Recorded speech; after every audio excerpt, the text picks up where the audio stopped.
Ayan po. Magandang gabi po sa ating lahat. Bali po, pupunta po ako ngayon sa kanto para sunduin po yung aking anak na si Princess.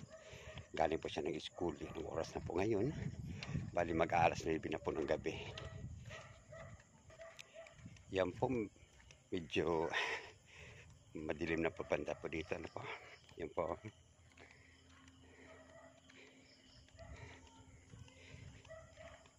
Kailangan po natin sunduin po yung aking anak dahil nga po mahirap na po sa panahon po ngayon. Ayun po, madilim po ang kapaligiran eh. Ayun po, andito na po tayo sa may kaligitnaan na po ng Virapas. Papalabas na po ako ng highway.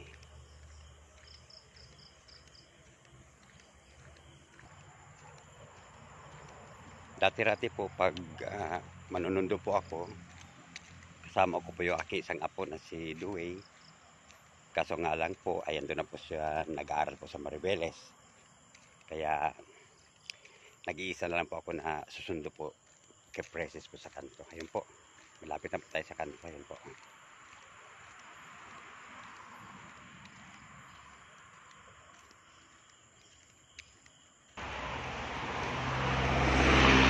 Dito na po tayo sa kanto para abangan po natin si Princess.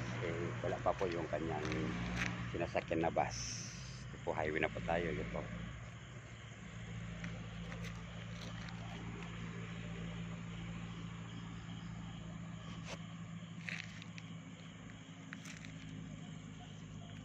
Mag-alas 9 na po eh.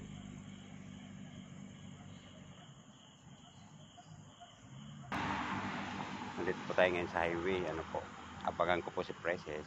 Wala pa po yung bus na kanyang sinasakyan galing po ng Balanga po sa kanyang school.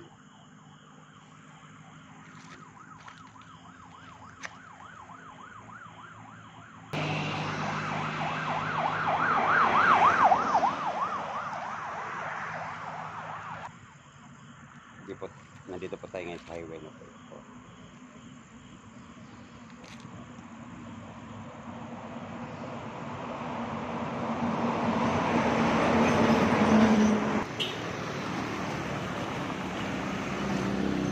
Tagal naman ni Freya.